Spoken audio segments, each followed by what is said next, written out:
more production from guys like those guys. Because in years past, it was like, okay, it's the core four, and if they're scoring, then they can win. But they do need guys outside of that to do it, and they are. Well, how about they had the worst goal total from defensemen in the entire NHL in the regular season, I think. Riley has 2.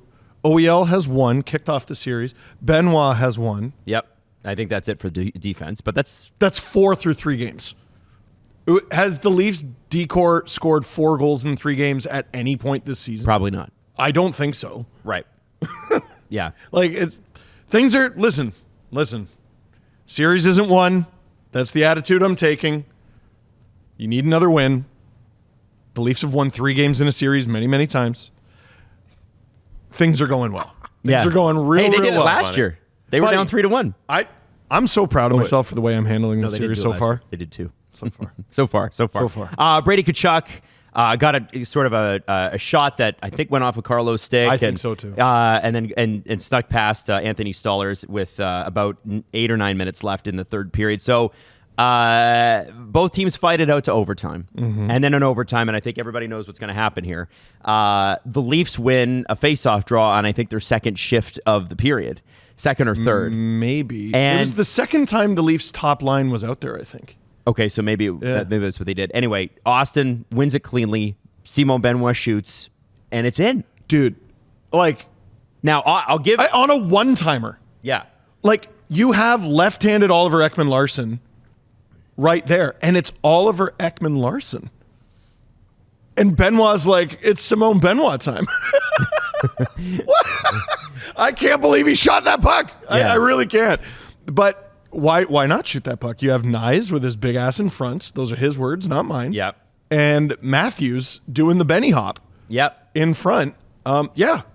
Why not? Why not shoot that puck? I saw some propaganda about people trying to give Matthew Nyes the goal and that he touched it, and that's why it was originally credited to him. Yeah, no, it's Benoit's. Like, it's 100%. Let's give it to Benoit, and it's his ability in that moment to just think, get pucks on net. Yep. Like, who cares what happens? I don't know if this is going to go in or not. As long as the puck is going towards the net, there's going to be chaos. Something's going to happen. Something good is going to happen because there's guys there. Yes. And I love that mentality about just shoot first. It's overtime too, and I think that's especially key in the whole instance. If this is the first period, maybe he doesn't shoot that because it's not as pressing of a moment. But because it's OT and you're just trying to get bounces, throw it on net, and then it's a goal. It's beautiful.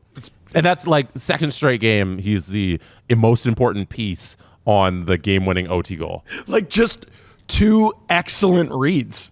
Really excellent reads. You know, the first time it's him entering the zone on a break with Domi, as everybody expected, and then next time it's just throwing pucks on net. Like, credit Benoit. Like, oh my gosh. His career high in goal scoring at any level of hockey since he was a teenager was 5 goals in a season in the QMJHL.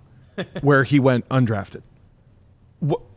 Yeah. Like, I don't think people are understanding how unlikely this goal was, and I would like to articulate it for you. Please. So a name that you saw get brought up a lot, and some of you youngins aren't going to remember this name, Corey Cross. Yes. Big, lumbering Corey Cross. Let me tell you a little bit about Corey Cross.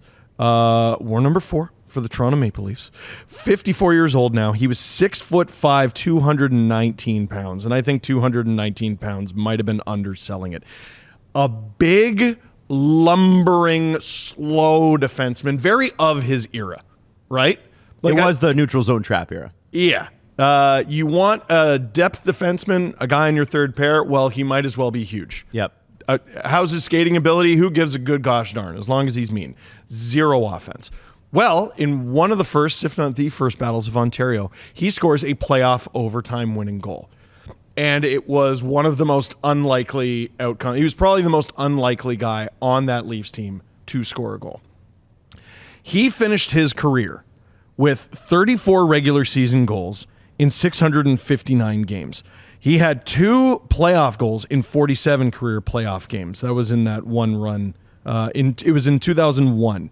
That would have been the Leafs Battle of Ontario against the Ottawa Senators. So he played 706 career games, regular season and playoff combined, for 36 goals in his career. That gave you, if you watched every game of Corey Cross's career, a 5.1% chance of seeing a game where Corey Cross scored a goal. Right. Heading into last night's game, there was a 2.08% chance of you watching a game where Simon Benoit scored a goal in the NHL. Even after that game, it's 2.4%. The Benoit goal last night had less than half of the likelihood of happening of the Corey Cross goal from 2001. My wife was like, oh, imagine someone bet on this. I'm like, no sportsbook would have offered Odds. Simon Benoit goal odds. There's no way. Yeah. He has, I believe that brings his career NHL goal total up to 7. Last game, in game 2, he gets his first career NHL point with a primary assist on an OT winner.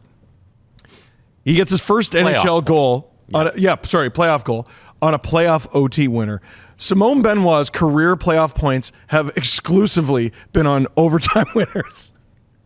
This is the goofiest thing ever, and it gets even goofier because this morning, the NHL, every morning they send out the morning skate email with stats on it.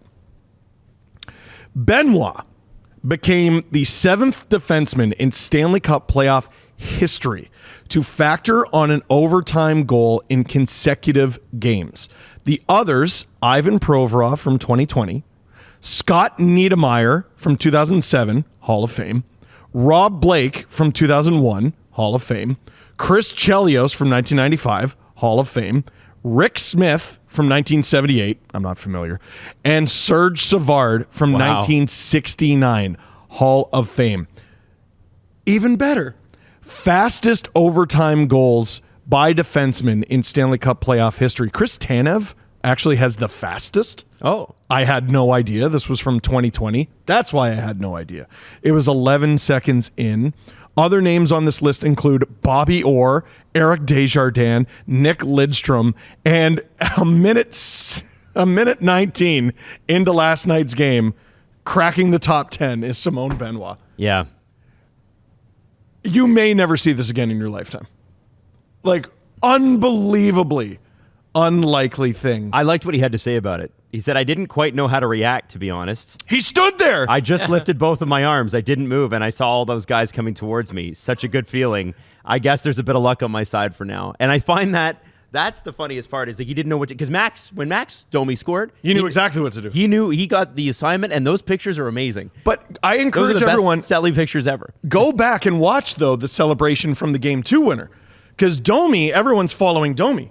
Benoit just stands in front for a sec. And at some point, he realizes what's happened. Like, he didn't look at the net when the puck went in. Oh, right. He was just doing a flyby. He's still trying to make a play. And he sees his friend celebrating. He's probably like, oh, why is Max going to the bench for a change? The puck is in the net. Benoit jumps and then slams his stick on the ice, probably because he's seen it in movies. Like, he didn't know what to do.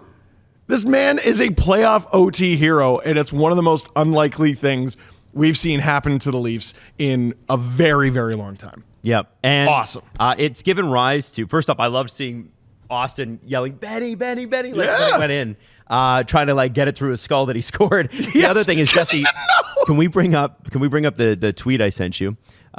This is the greatest picture. It's the greatest hockey picture of all time. It's Matthew Nyes jumping about a half a foot off the ice and Spartacat looking on in shock and awe as the goal goes in. It is maybe the best picture in hockey I've ever seen. I hope Spartacat's mouth doesn't move, right? That's just permanent. No, that's just permanent, but it just is so perfect. Listen, Sens fans. I know, listen, I've been there. This morning sucks. I get it. That's objectively very funny. What's the mascot website that we were looking at? Mascots looking at things? Yes. Or no, mascots during moments of silence. I feel like there should be a mascot for that mascot site. And there was the Italian flamingo, and oh my God. Oh, Spartacat. It's a great... The memes last night, the Leafs subreddit was just unbelievable. Benoit jumping and punching the Sens logo, and So it's a great 24 hours to be a Leaf fan.